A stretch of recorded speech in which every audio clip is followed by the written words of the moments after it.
السلام علیکم ورحمۃ اللہ وبرکاتہ۔ سامعین، صراط المستقیم چینل پہ پھر سے ایک بار خوش آمدید۔ امید ہے کہ آپ سب خیریت سے ہوں گے۔ آپ سے گزارش ہے کہ اگر آپ اس چینل پہ نئے ہیں تو چینل کو سبسکرائب کریں، آڈیو کو لائک کریں، زیادہ سے زیادہ شیئر کریں اور بیل آئیکن پہ کلک کریں تاکہ آپ کو نئے آڈیو کی نوٹیفیکیشن ملتی رہے۔ اللہ آپ کو بہترین بدلہ دے۔ شمشیر بے نیام، حضرت خالد بن ولید رضی اللہ عنہ کی داستان شجاعت۔ عنایت اللہ التمش۔ بسم اللہ الرحمن الرحیم۔ مجاہدین بغیر آرام کیے اپنی اگلی منزل کو جا رہے تھے۔ اب ان کا سفر سہل تھا، لیکن اس دشمن پر فتح سہل نہیں تھی جس سے لڑنے وہ جا رہے تھے۔ وہ دشمن بہت طاقتور تھا۔ اس کے وہاں قلعے تھے، وہ اس کی زمین اور اس کا ملک تھا۔ مسلمان کھلے میدان میں تھے اور اپنے مستقر سے سینکڑوں میل دور تھے۔ انہیں اپنے لیے اور اپنے جانوروں کے لیے خوراک کا خود ہی انتظام کرنا تھا اور ان کے لیے بہت بڑا مسئلہ تھا۔ خالد رضی اللہ عنہ جب اپنے لشکر کے ساتھ شام کی سرحد کی طرف بڑھ رہے تھے، اس وقت غسانی بادشاہ جبلہ بن لاہم اپنے عمرا اور سالاروں کو حکم دے چکا تھا کہ مسلمانوں کی فوج سرحدوں پر آ گئی ہے اور اسے سرحدوں پر ہی ختم کر دینا ہے۔ اس وقت خالد بن سعید کو رومی فوج شکست دے چکی تھی اور مدینے کا 28,000 کا مجاہدین کا لشکر 4 حصوں میں شام کی سرحد پر پہنچ چکا تھا۔ ہم نے رومیوں کو شکستیں دی ہیں، غشانی شاہ جبلہ نے اپنے عمرا اور سالاروں سے کہا تھا۔ رومیوں سے بڑھ کر جابر اور جنگجو کون ہو سکتا ہے؟ ہم نے اس زبردست فوج کو گھٹنوں بٹھا کر اس سے یہ علاقہ لیا تھا جس پر آج ہماری حکمرانی ہے۔ تمہارے سامنے مسلمانوں کی کوئی حیثیت ہے ہی نہیں۔ یہ مت سوچو کہ مسلمانوں نے فارسیوں کو شکست دی ہے اور انہیں اٹھنے کے قابل نہیں چھوڑا۔ فارسی بزدل تھے۔ اپنے آبا و اجداد کی شجاعت کو یاد کرو۔ اگر تم نے اپنے اوپر مسلمانوں کا خوف طاری کر لیا تو رومی بھی جو آج ہمارے بھائی بنے ہوئے ہیں تم پر چڑھ جوڑیں گے، پھر تم دو دشمنوں کے درمیان پس جاؤ گے۔ مسلمانوں کی تعداد بہت تھوڑی ہے، وہ زیادہ دن تمہارے سامنے نہیں ٹھہر سکیں گے۔ شہنشاہی غسان ایک معمر سالار نے کہا، ان کی تعداد تھوڑی ہے تو کیا وجہ ہے کہ فارس کے تمام نامور سالار ان کے ہاتھوں مارے گئے ہیں؟ یہ کہنا ٹھیک نہیں کہ فارسی بزدل تھے۔ کیا ہم اپنے آپ کو دھوکہ نہیں دے رہے؟ کیا مسلمانوں نے فراز کے میدان میں رومیوں اور فارسیوں کی متحدہ فوج کو شرمناک شکست نہیں دی؟ ضرور دی ہے، جبلہ بن لاہم نے کہا۔ میں تمہاری بات کر رہا ہوں۔ اگر تم نے مسلمانوں کو اپنی تلواروں کے نیچے رکھ لیا تو رومیوں اور فارسیوں پر تمہاری بہادری کی دہشت بیٹھ جائے گی، اور تم جانتے ہو کہ اس کا تمہیں کیا فائدہ پہنچے گا۔ میرا حکم یہ ہے کہ سرحد کی ہر ایک بستی میں یہ پیغام دو کہ مسلمانوں کا لشکر یا ان کا کوئی دستہ کسی بھی طرف سے گزرے اس پر حملہ کر دو اور اسے زیادہ سے زیادہ نقصان پہنچانے کی کوشش کرو۔ ہر وہ شخص جس نے غسانی ماں کا دودھ پیا ہے وہ اپنے قبیلے کے آن پر جان قربان کر دے، لیکن 3-4 مسلمانوں کی جان ضرور لے۔ میں اپنے آپ کو دھوکہ نہیں دے رہا۔ میں ان مسلمانوں کو کمزور نہیں سمجھتا جو اپنے وطن سے اتنی دور آ گئے ہیں۔ وہ اپنے عقیدے کے بلبوتے پر آئے ہیں۔ ان کا عقیدہ ہے کہ ان کا مذہب سچا ہے اور وہ خدا کے برتر بندے ہیں اور خدا ان کی مدد کرتا ہے۔ اگر تم اپنے عقیدے کو مضبوطی سے پکڑ لو تو تم انہیں کچل کر رکھ دو۔ قبیلے کے بچے بچے کو لڑاؤ، عورتوں کو بھی لڑاؤ، اور ہر کوئی یہ کوشش کرے کہ مسلمانوں کے یہاں سے کھانے کا ایک دانہ نہ ملے، پینے کو پانی کی بوند نہ ملے، اور ان کے اونٹ اور گھوڑے اس گھاس کی ایک پتی بھی نہ کھا سکے جو تمہاری زمین نے اگائی ہے۔ خالد رضی اللہ عنہ کی اگلی منزل سویا تھی، جس کے متعلق انہیں بتایا گیا تھا کہ سرسبز اور شاداب جگہ ہے۔ इनके रास्ते में पहली बस्ती आई तो इससे कुछ दूर कमोबेश 40 घुड़सवारों ने मुसलमानों के हराविल पर इस तरह हमला किया कि घोड़े अचानक टीलों से निकले, सर पर दौड़ते आए और बर्चियों से मुजाहिदीन पर हल्ला बोल दिया। मुजाहिदीन भी शहसवार थे और इस तरह की छापामार लड़ाई में महारत रखते थे, इसलिए इन्हें ज्यादा नुकसान न उठाना पड़ा। कुछ मुजाहिदीन जख्मी हो गए और उन्होंने हमला आवर सवारों से 3-4 को गिरा लिया। ये गुस्साने सवार थे जिन्होंने पहले हमले में मुसलमानों को बता दिया था कि वो लड़ना जानते हैं और उनमें लड़ने और मरने का जज्बा भी है। वो हल्ला बोलकर आगे निकल गए और बिखर गए थे। दूर जाकर वो फिर वापस आए। अब मुसलमान पूरी तरह तैयार थे। ईसाइयों ने हल्ला बोला। वो बर्छियों और तलवारों से मुसल्ला थे। मुसलमानों ने इन्हें घेरे में लेने की कोशिश की, लेकिन वो बेजिगरी से लड़ते हुए निकल गए। इनका अंदाज जमकर लड़ने वाला था ही नहीं। तकरीबन इतने ही गुस्साने सवारों ने मुजाहिदीन के लश्कर के अकबी हिस्से पर हमला किया। ये भी छापामार किस्म का हमला था। घोड़े सर पर दौड़ते आए और आगे निकल गए। खालिद रज़ियल्लाहु अन्हु लश्कर के वस्त में थे। इन्हें इत्तिला मिली तो उन्होंने लश्कर की तरतीब बदल दी, लेकिन वो लश्कर को ज्यादा फैला न सके क्योंकि वह इलाका हमवार नहीं था। कुछ देर बाद खालिद रज़ियल्लाहु अन्हु के सामने चंद एक गुस्तानी लाए गए। इन्हें मुजाहिदीन ने घोड़ों से गिरा लिया था। इन सब जंगी नोयत की मालूमात हासिल की जाने लगी तो इन सब से बड़ी जरूरत से बातें की। तुम जिधर जाओगे तुम पर हमले होंगे, एक कैदी ने कहा। जब आदमी नहीं होंगे वहां तुम पर औरतें हमला करेगी, एक और कैदी ने कहा। तुम्हें किसने बताया है कि हम तुम्हारे दुश्मन हैं? खालिद रज़ियल्लाहु अन्हु ने पूछा। दुश्मन नहीं हो तो यहाँ आए क्यों हो? एक कैदी ने जवाब दिया। इन कैदियों ने और तो कुछ न बताया कि उनकी फौज कितनी है और कहाँ कहाँ है। इनसे ये पता चल गया कि तमाम सरहदी बस्तियों में इनके बादशाह का यह हुक्म पहुंचा था कि मुसलमानों पर हमले करते रहे, ताकि जब मुसलमान गुस्सानियों की फौज के मुकाबले में आए तो वो थके हुए हो और कमजोर हो चुके हो। यहां से तुम्हें अनाज का एक दाना भी नहीं मिलेगा, एक कैदी ने कहा।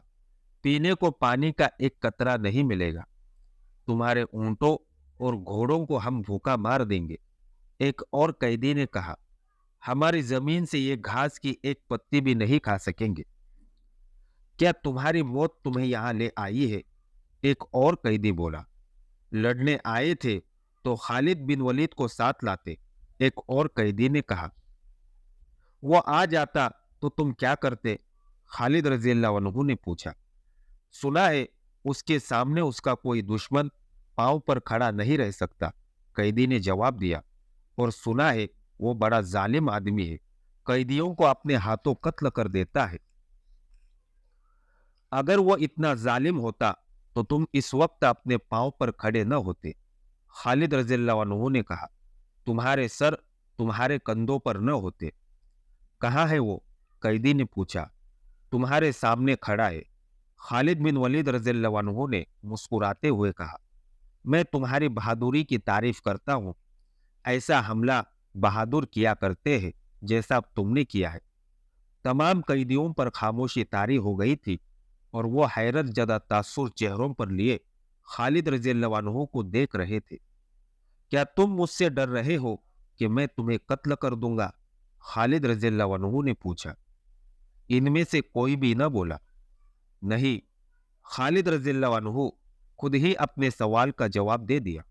तुम्हें कत्ल नहीं किया जाएगा। तुम्हारे अभी बहुत से भाई हमारे कैद में आएंगे। किसी को कत्ल नहीं किया जाएगा। कत्ल वही होगा जो हमारे मुकाबले में आएगा। क्या तुम गुस्सान के लश्कर के आदमी हो? नहीं, एक कैदी ने जवाब दिया। हम इस बस्ती के रहने वाले हैं। तुम मेरा नाम किस तरह जानते हो? खालिद रज़ियल्लाहु अन्हु ने पूछा। इब्ने वलीद, एक अधेड़ उम्र कैदी ने जवाब दिया। तेरा नाम गुस्सान के बच्चे बच्चे ने सुना है। गुस्सान की फौज تیرے نام سے واقف ہے، اور فارس کی فوج کو شکست دینے والا سالار عام قسم کا انسان نہیں ہو سکتا، لیکن ابن ولید، اب تیرا مقابلہ قبیلہ غسان سے ہے۔ خالد رضی اللہ عنہ اس شخص سے بحث نہیں کرنا چاہتے تھے۔ انہوں نے اس کے ساتھ اور دوسرے قیدیوں کے ساتھ دوستانہ انداز میں باتیں جاری رکھی اور ان سے کچھ باتیں معلوم کر لی۔ مورخ واقدی نے لکھا ہے کہ خالد رضی اللہ عنہ کو اندازہ ہی نہیں تھا کہ غسانیوں اور رومیوں تک ان کا صرف نام ہی نہیں پہنچا تھا، بلکہ ان کے نام کے ساتھ کچھ روایتیں اور حکایتیں بھی پہنچ گئی تھی۔ بعض لوگ خالد رضی اللہ عنہ کو مافوق الفطرت شخصیت سمجھنے لگے تھے۔ خالد رضی اللہ عنہ آگے بڑھتے گئے۔ غسانیوں کے گروہوں نے دو اور جگہوں پر مسلمانوں کے لشکر پر حملہ کیا۔ ایک حملہ جو چھاپا مار قسم کا تھا، خاصا سخت تھا۔ مسلمان چونکہ چوکس اور تیار تھے، اس لیے ان کا زیادہ نقصان نہ ہوا۔ حملہ آوروں کا جانی نقصان زیادہ ہوا۔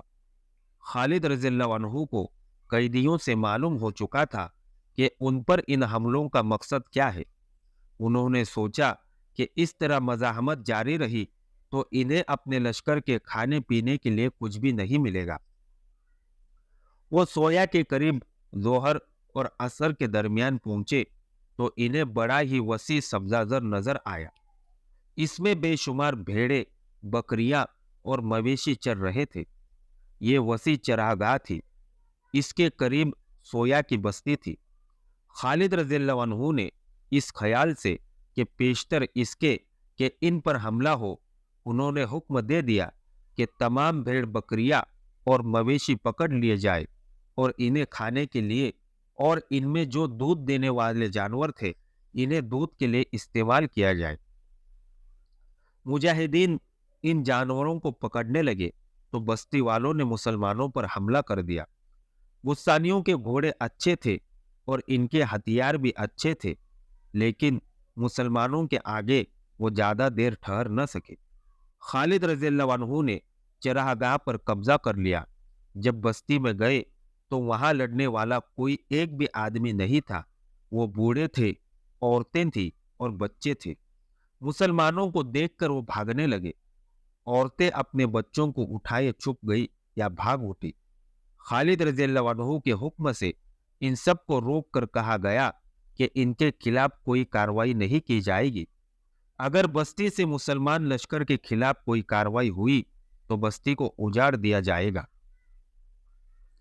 مخبروں نے خالد رضی اللہ عنہ کو اطلاع دی کہ کچھ دور آگے ایک قلعہ ہے جس میں عیسائی فوج ہے اور اس کا سالار رومی ہے۔ یہ بھی اطلاع ملی کہ سویا کے بھاگے ہوئے غسانی اس قلعے میں چلے گئے ہیں۔ اس قلعے کا نام ارق تھا۔ سورج غروب ہو چکا تھا، شام گہری ہو گئی۔ قلعے کے دروازے سورج غروب ہوتے ہی بند ہو گئے تھے۔ اس کے بعد قلعے کے سنتریوں کو جو دیوار پر ٹہل رہے تھے گھوڑوں کے ٹاپ سنائی دیے۔ سنتریوں نے خبردار، ہوشیار کی صدائیں لگانا شروع کر دی۔ کمانڈر دیوار پر گئے اور نیچے دیکھا۔ بہت سے گھوڑے دوڑے آ رہے تھے۔ وہ قلعے کے بڑے دروازے پر آ کر رک گئے۔ ابھی اور گھوڑے اور اونٹ آ رہے تھے۔ کون ہو تم لوگ؟ دروازے کے اوپر ایک برج سے کمانڈر نے پوچھا۔ ہم غسانی ہیں، باہر سے ایک سوار نے جواب دیا۔ مسلمانوں کا لشکر آ رہا ہے۔ ہم نے سویا میں انہیں روکنے کی کوشش کی تھی، لیکن ہم ان کے مقابلے میں جم نہ سکے۔ ہم بستی میں جاتے تو مسلمان ہمیں زندہ نہ چھوڑتے۔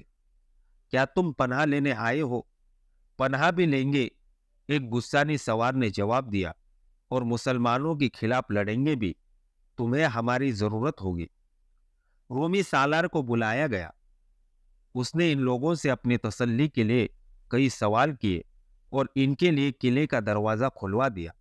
انہوں نے رومی سالار کو تفصیل سے بتایا کہ مسلمانوں کی نفری کتنی ہے اور اب وہ کہاں ہے۔ اگلی صبح طلوع ہوئی تو خالد رضی اللہ عنہ کا لشکر قلعے تک پہنچ گیا تھا اور قلعے کو محاصرے میں لے رہا تھا۔ ईसाई फौज जो किले में थी, किले की दीवारों पर चली गई और फौज का एक हिस्सा किले के बड़े दरवाजे से कुछ दूर खड़ा हो गया। इस हिस्से को ऐसी सूरत हाल के लिए तैयार रखा गया कि दरवाजा टूट जाए तो ये दस्ता हमला आवरों को अंदर आने दे और हुक्म मिलने पर बाहर जाकर मुसलमानों पर हमला करे। किले के बाहर ललकार और नारे गरज रहे थे, किला हमारे हवाले कर दो। खालिद रज़ियल्लाहु अन्हु के हुक्म से राफे बिन उमेरा ने बुलंद आवाज से कहा, वरना हर गुस्सानी कत्ल होने के लिए तैयार हो जाए। हथियार डाल दो और किसी को बाहर भेजो जो हमारे साथ सुलह की शर्तें तय कर ले। हे मुसलमानों, ऊपर से कमांडर ने ललकार कर कहा, ये किला तुम्हें इतनी आसानी से नहीं मिलेगा। वाकदी लिखता है, किले में एक ज़ईफुल उम्र आलिम था। उसने रूमी सालार को बुलाया। इस आलिम की कदर मंजिलत थी और गुस्सा ने उसका हुक्म मानते और उसके हर बात को बरहक तस्लीम करते थे। क्या इस फौज का परचम काले रंग का है? आलिम ने पूछा। हाँ मुकद्दस बाप, रूमी सालार ने जवाब दिया। उनका झंडा नजर आ रहा है जो सफेद और काले रंग का है। क्या यह फौज सहरा में उस रास्ते से गुजर कर आई है जिस रास्ते से कभी कोई नहीं गुजरा? आलिम ने पूछा। मोरिख, वाकदी, तिबरी और इब्ने यूसुफ ने लिखा है कि दो मुखबिरों ने इस आलिम को बताया कि मुसलमानों की फौज सहरा के उस हिस्से में से गुजर कर आई है जहां सांप भी जिंदा नहीं रह सकते। क्या इस फौज के सालार का कद ऊंचा है? मुअम्मिर आलिम ने पूछा। क्या उसका जिस्म घटा हुआ और उसके कंधे चौड़े हैं? मुकद्दस बाप, किसी ने जवाब दिया। कद तो इन सब के ऊंचे हैं और जिस्म भी सबके घटे हुए हैं, लेकिन उसके कंधे सबसे चौड़े हैं। क्या उसकी दाढ़ी घनी है? आलिम ने पूछा। और क्या उसके चेहरे पर कहीं कहीं चेचक के गहरे दाग है? हाँ मुकद्दस दुर्वेश, किसी और ने जवाब दिया। उसकी दाढ़ी दूसरों से ज्यादा घनी है और दाढ़ी उसके चेहरे पर बहुत अच्छी लगती है और उसके चेहरे पर चेचक के कुछ दाग है। इस आलिम दुर्वेश ने रोमी सालार और ईसाई सरदारों की तरफ देखा और कुछ देर खामोश रहा। फिर उसने अपने सर दाएं और बाएं को हिलाया। ये वही शख्स है जिसका मुकाबला करने की हिम्मत तुम में से किसी में भी नहीं, उसने कहा। एक तो जिसका एहतमाम हम सब पर लाजिम है, क्या कह रहा है? रोमी सालार ने कहा। वो तो हमारा कैदी होगा जिससे तू हमें डरा रहा है। क्या तूने उनका अंजाम नहीं देखा जिन्होंने उसका मुकाबला किया था? आलिम ने कहा। क्या वो आसमानों का कोई देवता है जिसे जमीन का कोई इंसान शिकस्त नहीं दे सकता? एक ईसाई सरदार ने पूछा। ए ईसाई सरदार, आलिम ने कहा, वो चौड़े कंधों और चेचक के दागों वाला जो मदीने से आया है, उसके पास अलम है और मेरे पास इलम है। तेरे पास अलम है ना इलम है। तो रोमी नहीं, तो गुस्सानी भी नहीं, और जो मुझे नजर आता है वो तू नहीं देख सकता। और तू कहता है कि वो आसमान का देवता तो नहीं। सुन रूमी सालार, और तू भी सुन ईसाई सरदार, जो उस सहरा में से अपने लश्कर को जिंदा गुजार लाया है, जहां की रेत पहले अंधा करती, फिर जिस्म को खुश्क लकड़ी बनाती और फिर जला देती है। वो इंसान आसमानों के देवताओं को भी शिकस्त दे सकता है। मैं और कुछ नहीं कहता सिवाय इसके कि किला उसके हवाले कर दो, और अगर लड़ना चाहो तो वक्त और होश से काम लेना, लेकिन अकल तुम्हारा साथ नहीं देगी। उस वक्त जब ये आलिम और दरवेश किलेदार और ईसाई सरदारों को बता रहा था कि वो खालिद रज़ियल्लाहु अन्हु के मुकाबले में आए, तो जरा सोच ले। उस वक्त किले के अंदर मुसलमानों की ललकार सुनाई दे रही थी। दरवाजे खोल दो, हथियार डाल दो, हम किला लेने आए हैं। अपने लश्कर को, अपनी औरतों और बच्चों को बचाओ। रूमी सालार ईसाई सरदारों के साथ किले की दीवार पर आया और हर तरफ जाकर देखा। उसे मुसलमानों की तादाद इतनी ज्यादा नजर नहीं आ रही थी कि वो किला सर कर लेती, लेकिन वो मुसलमानों का परचम अक्काब देखता था तो वो अपने आप में धचका महसूस करता था। क्या यही है सारा लश्कर? रूमी सालार ने किसी से पूछा। ये नहीं हो सकता, ये लश्कर इतना ही है, उसे जवाब मिला। तीरों का मीना बरसा दो इन पर, उसने हुक्म दिया। करीब आए तो बर्चियां फेंको। दीवार से तीरों की बौछार आने लगी। खुदा की कसम, ये तीर हमें नहीं रोक सकते, खालिद रज़ियल्लाहु अन्हु ने गला फाड़ कर कहा। ऐसे तीर हम पर बहुत बरसे हैं। तीर अंदाजों को आगे करो, दरवाजों पर हल्ला बोल दो और सबसे कह दो कि ये शाम का पहला किला है। अगर हम पहले किले पर हार गए तो शिकस्त हमारा मुकद्दर बन जाएगी। खालिद रज़ियल्लाहु अन्हु के कासिदों ने जब किले के चारों तरफ ये पैगाम पहुंचा दिया तो तीर अंदाज तीरों की बौछारों में आगे बढ़े और अंधाधुंध नहीं बल्कि एक एक आदमी का निशाना लेकर तीर चलाने लगे। सबसे ज्यादा तीर अंदाज किले के बड़े दरवाजे के सामने जमा हो गए थे और दरवाजे के ऊपर और बुर्जों में तीर फेंक रहे थे। मुजाहिदीन की बेखौफी और शुजाअत का ये आलम था कि कई मुजाहिदीन दरवाजे तक पहुंच गए और कुल्हाड़ी से दरवाजा तोड़ने लगे। दरवाजा मजबूत था, जिसे इस हालत में तोड़ना आसान नहीं था कि ऊपर से तीर आ रहे थे, लेकिन मुजाहिदीन की जुर्रत ने और लश्कर के नारों ने किले वालों का हौसला तोड़ दिया। उन पर अपने आलिम दुर्वेश की बातों का असर भी था। अब भी वक्त है। खालिद रज़ियल्लाहु अन्हु के हुक्म से एक बुलंद आवाज मुजाहिद ने ऐलान किया। किला दे दोगे तो फायदों में रहोगे, किला हमने ले लिया तो हमसे रहम की उम्मीद न करना। थोड़ी ही देर बाद किले पर सफेद झंडा लहराने लगा। खालिद रज़ियल्लाहु अन्हु ने अपने सालारों की तरफ कासिद दौड़ा दिए कि रुक जाओ, बाहर आकर बात करो। मुसलमानों की तरफ से ऐलान हुआ। किले का दरवाजा खुला। रूमी सालार दो तीन ईसाई सरदारों के साथ बाहर आया और मदीने के उस सालार के सामने आ खड़ा हुआ जिसके कंधे चौड़े, दाढ़ी घनी और जिसके चेहरे पर चेचक के चंद एक दाग थे। खुदा की कसम, तो अक्ल वाला है। खालिद रज़ियल्लाहु अन्हु ने रूमी सालार से कहा, तूने अपने आबादी को और अपने लश्कर को कत्ले आम से बचा लिया है। अब तो मुझसे वो तवक्को रख सकता है जो दोस्त दोस्तों से रखा करते हैं।